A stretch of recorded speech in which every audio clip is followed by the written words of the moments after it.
नमस्कार बच्चों, स्वागत है आपका हमारे YouTube चैनल में। तो आज के इस वीडियो में हम लोग देखने वाले हैं हिंदी कुमार भारती पाठ 1 उड़चल हारिल का प्रश्न और उत्तर। ठीक है, तो सुनिएगा। यहाँ पर जितने भी प्रश्न आपके टेक्स्ट बुक में दिए गए हैं ना, मतलब आपकी किताब में जो भी प्रश्न दिए गए हैं सभी के उत्तर मैं आपको इस वीडियो में देने वाली हूँ। ठीक है, तो सबसे पहले मैं आप लोग को ये दिखा देना चाहती हूँ कि ये सारे प्रश्न हैं कहाँ पर। तो देखिएगा यहाँ पर आपकी किताब में, ये देखिए, ये आपका पाठ है। अभी नीचे आते जाइए तो यहाँ से देखिए स्वाध्याय शुरू हो रहा है और इसी में प्रश्न दिए गए हैं, है ना। तो इन्हीं प्रश्नों के उत्तर आपको इस वीडियो में मिलने वाले हैं। तो चलिए शुरू करते हैं। देखिएगा यहाँ पे प्रश्न क्या है कि सूचना के अनुसार कृतियाँ कीजिए। इसमें पहला है संजाल पूर्ण कीजिए। अभी बच्चों देखो, ये जो संजाल दिया गया है ना, आपको इसे क्या करना है, पूर्ण करना है। तो इसमें दिया क्या है, सबसे पहले इसको पढ़ो। तिनके की विशेषताएं, अभी तिनके की कौन कौन सी विशेषताएं हैं उनको आप लिख दीजिए। तो तिनके की विशेषताएं हैं ओछा होना, रचना का साधन होना, पावन होना और विधना के प्राणों का स्पंदन होना। ठीक है, तो पहले में इसको लिख दीजिएगा, दूसरे में इसको, तीसरे में इसको और चौथे में इसको लिख दीजिएगा। और इस तरीके से आपका ये जो ये संजाल है ये पूर्ण हो जाएगा। ठीक है, फिर उसके बाद यहाँ पर ये वाला देखो, ये वाला प्रश्न का उत्तर तो मैंने आपको बता दिया। अभी दूसरा है कृति पूर्ण कीजिए। इसमें क्या है कि हारिल की शक्ति संबंधी कवि की अपेक्षाएं।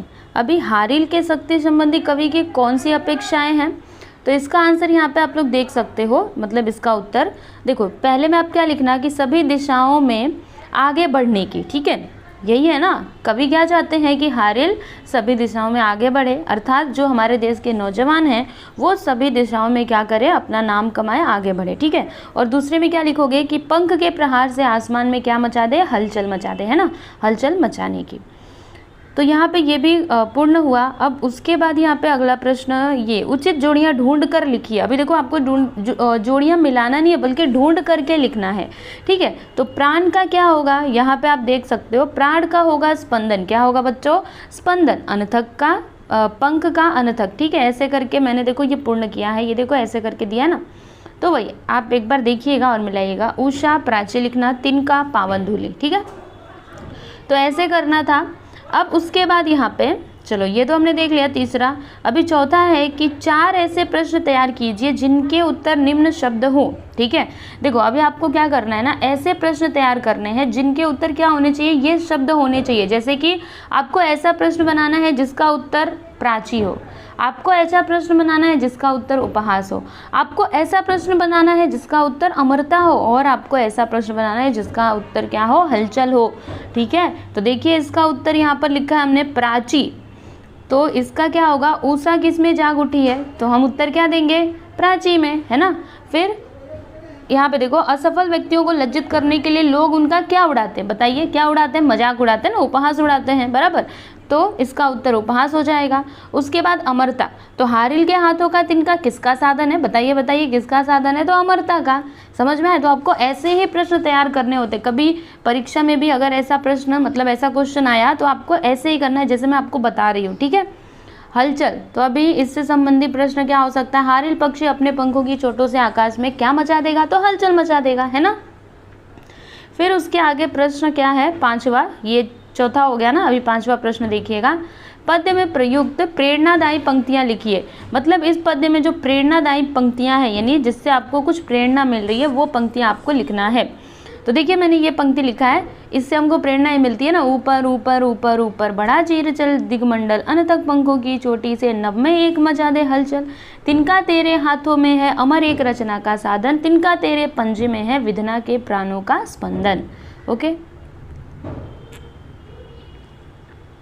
फिर उसके बाद यहाँ पर देखिएगा 6वां प्रश्न है कि कविता की अंतिम 2 पंक्तियों का अर्थ लिखिए। अभी जो कविता की अंतिम 2 पंक्तियां हैं ना, जैसे मैं आपको बताती हूँ, ये देखो कविता है ये, अभी इसकी अंतिम जो 2 पंक्तियां हैं, या इसका ना आपको अर्थ लिखना है। समझ में आया, तो चलिए मैं आपको उत्तर बताती हूँ।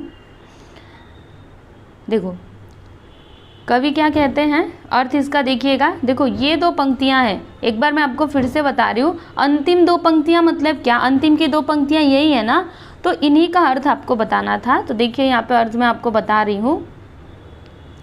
कवि कहते हैं कि पूर्व दिशा में उषा का आगमन हो चुका है, नए दिन का आगमन हो चुका है, नए दिन की चुनौतियां हमारे सामने हैं, हमें अकेले भी इन चुनौतियों का सामना करने के लिए हारिल की तरह हाथ में तिनका लेकर प्रगति पथ पर चल देना चाहिए, है ना। हमें अकेले ही, यहाँ पे हो सकता है ही आए, ठीक है, भी लिखोगे फिर भी चलेगा, लेकिन ही लिखोगे तो ज़्यादा अच्छा रहेगा। यहाँ पे हमें अकेले ही, ओके, भी लिखोगे तो भी कोई बात नहीं है, या फिर आप लिख सकते हो। उसके बाद प्रश्न नंबर 7 है कि निम्न मुद्दों के आधार पर पद्य विश्लेषण कीजिए। तो क्या है मुद्दा? रचनाकार का नाम। तो क्या है रचनाकार का नाम बताइए। आपने देखा होगा टेक्स्ट बुक में, अपने किताब में देखिए क्या नाम है इस कवि का।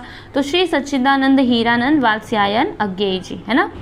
रचना का प्रकार क्या है? क्या है वो? कविता है। पसंदीदा पंक्ति क्या है? तो पसंदीदा पंक्ति ये है, काप न यद्यपि दशो दिशा में तुझे शून्य नभ घेर रहा है, रुक न यद्यपि उपहास जगत का तुझको पद से हेर रहा है।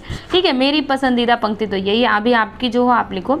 पसंद होने का कारण क्या है? तो वो भी बता देती हूँ। कठिनाइयों का सामना करने की प्रेरणा मिल रही है ना, इन पंक्तियों से हमको किसकी प्रेरणा मिल रही है?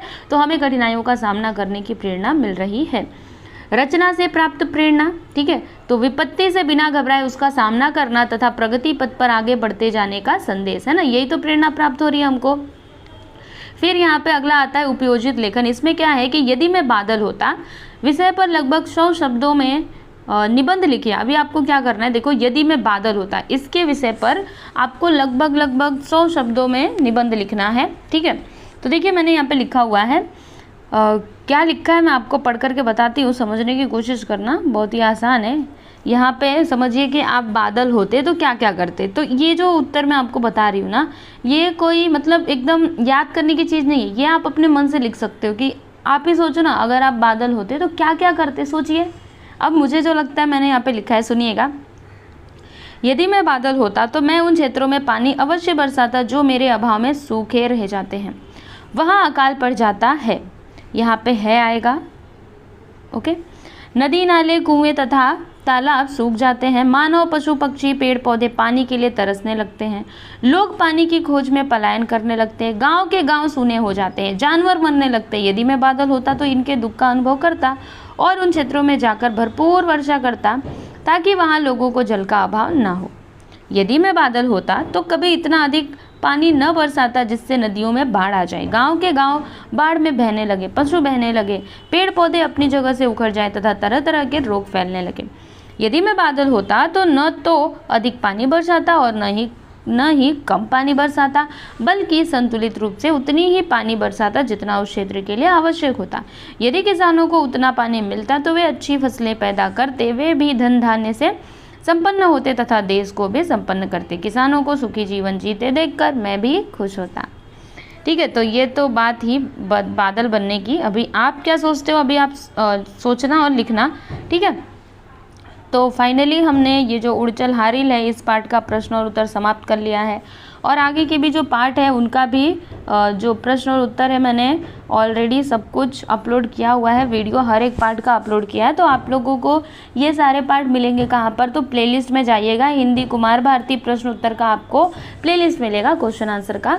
ठीक है, तो उसमें जब आप जाएंगे ना, आपको सारे जो वीडियोज़ है वो लाइन से मिल जाएंगे, और फिर आप लोग ऐसे करके देख सकते हो, या फिर आप लोग सिंपली यूट्यूब पर भी सर्च कर सकते हो। जैसे पार्ट का नाम उड़चल हारिल प्रश्न उत्तर क्वेश्चन आंसर, प्रश्न उत्तर सर्च करो या फिर क्वेश्चन आंसर। ठीक है, Udchal Haril question answer by SK class 2.0। ठीक है, तो आपको ये वीडियो मतलब वो सारे वीडियोस मिल जाएंगे। ओके, तो चलिए अभी हम लोग अगले वीडियो में मिलते हैं। धन्यवाद।